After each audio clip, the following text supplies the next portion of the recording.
example, we will be talking about rigid transformations. There are many kinds of rigid transformations, and the first one we're going to talk about is translations. So a translation, I'm actually going to get my highlighter out. A translation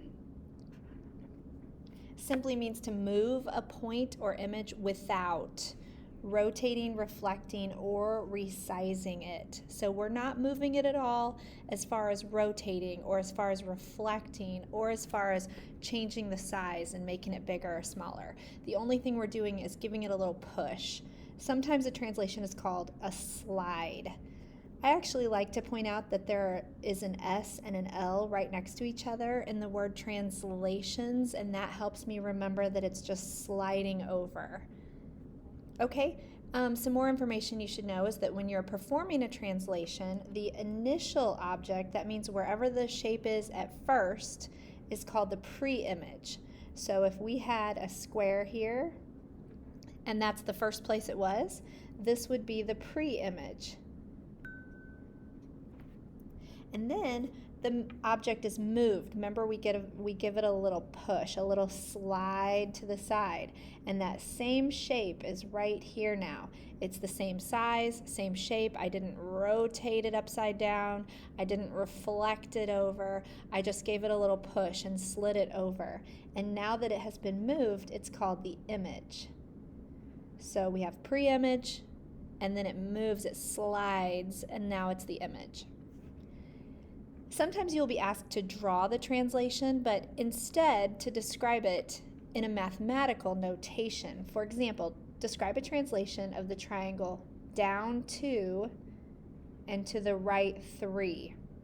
That would look like from X to Y is the pre-image, and then after it has moved, it has added 3. That's because it moved to the right 3. It's just like, think about it on a coordinate grid. If you take an image and move it to the right, you're going to be adding 3. So x plus 3, this is the x-axis, and it moved to the right, so it's x plus 3. And then y minus 2, here's the y-axis. If it goes down 2, that would be why you would subtract 2. Okay, so down 2 and to the right 3 looks like x adds 3, and y subtracts 2. So that is called translation notation. That's basically just how it looks when you write it out. Okay, so let's try a little bit. Number 1, translation of 5 units to the right and 1 up. And again, 5 units to the right looks like x plus 5, and 1 unit up looks like y plus 1. X plus 5, y plus 1. Okay, now we need to take this shape and actually do that.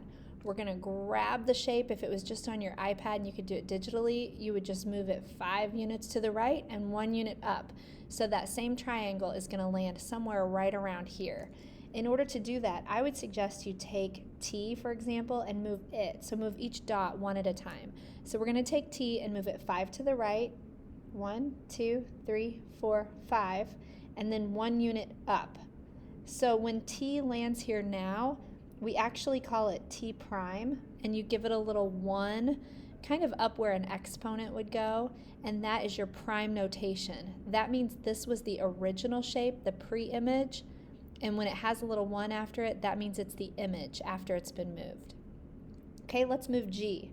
5 to the right, 1, 2, 3, 4, 5, and 1 up. And again, we're going to call this one G prime. All right, and then lastly, move your B, 1, 2, 3, 4, 5, up 1, land it right there, and call it B prime, which is a 1. You can go ahead and draw in the entire straight lines, or you can draw a little dashed. Sometimes you'll see the image as dashed notation. That way it's easier to see which one was there first and which one got moved. But if they accidentally do, go ahead and draw in full lines. I still want you to be able to tell which one was the original pre-image and which one was the image after it was moved, and the reason you'll be able to do that is because of the prime notation. So I know that it started here and moved here, not the other way around. Okay, let's try number 2. we are going to translate, which again means slide, this shape 2 units to the left and 6 up, which looks like 2 units to the left would be x minus 2, and 6 up would be y plus 6. So I'm going to start with, it doesn't matter which one you start with, I'm going to start with j. J goes 2 to the left and 6 up. 1, 2, 3, 4, 5, 6. When you drop it, please be sure to call it j prime. All right, next I'm going to move e. 2 to the left and 6 up. 1, 2, 3, 4, 5, 6. And this would be called e prime. Okay, m is going to move 2 to the left and 6 up. 1, 2, 3, 4, 5, 6. Yeah, that's right. M prime. And then x is 2 to the left. 1, 2, 3, 4, 5, 6 up would be x prime. And then go ahead and connect them. You need to be sure that your, okay, mine are not that straight. That's okay.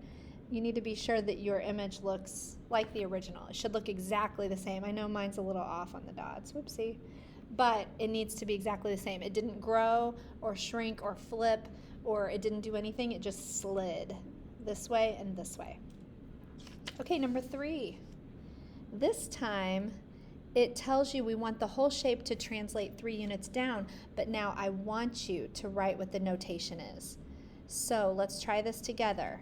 It started as xy, so wherever it starts originally are where your x's and y's are, and it slid. Okay, let's check out the x-axis first. You always go alphabetically. X comes before y, so x is going to always come before the y. So x is your this axis. If we're going 3 down, if we're just going straight down, does it need to move to the left or right, or is it just going straight down? If it's just going straight down, then x or y doesn't move at all. So x is going to stay x. You don't need to put plus or minus anything. Y is the one that moves because that's the one that moves it either up or down. How many down? 3. It moved 3 units down is what it says right here. We just want to move it 3 units down. So if it's down, it's going to be subtract, and if it's up, it's going to be add. So since it's 3 units down, we are subtracting 3. All right, so your notation goes from xy, slides, x stays where it's at, but it just moves down 3. So now let's do it. Let's take L. All you're going to do is move straight down 3. 1, 2, 3, and that is now L prime. U, straight down 3. 1, 2, 3, and now it's going to become U prime. Q, I think that's a Q. 1, 2, 3, and now it's Q prime. And now after you draw in your lines, you can go ahead and draw full lines if you want. We'll know it's the image because, in fact, I'll do that one on this. We know it's the image because we have prime notation, the little dashes. Okay, it just moved straight down 3. For the last one, your translation has 2 things we're going to do. We're going to go 4 to the right and 4 down. So it started in one spot as xy, which is where it's at currently, and we're going to slide it on the x-axis. X-axis is left or right. So what did it tell us? It said we're going to go to the right. When you go to the right, you're adding. If we would have said go to the left, it would have been subtract. So we're going to do x plus how many? 4 units to the right. So x plus 4. Okay, let's see what it does moving on the y-axis, up or down. The y is going to be going down. If it would have said up, we would add, but it says down, so we're going to subtract. So y minus, how many units does it say? 4 again. So our notation would be xy slid up 4, to the right 4 and down 4. So x plus 4, y minus 4. So let's take this whole thing and we're going to move it. Let's start with j. I'm going to go to the right 4 and down 4. And this is now j prime. All right, let's move I. This is going to go to the right 4 and down 4. And now this is I prime. and then A to the right 4, and down 4. And that is now A prime. So connect your dots, and it should look exactly like the one above. I just pushed it over and down. And the prime notation tells us that this is the image and the original one is the pre-image. Be sure you are good with that vocabulary and that notation and putting your little prime dashes by all of those, okay?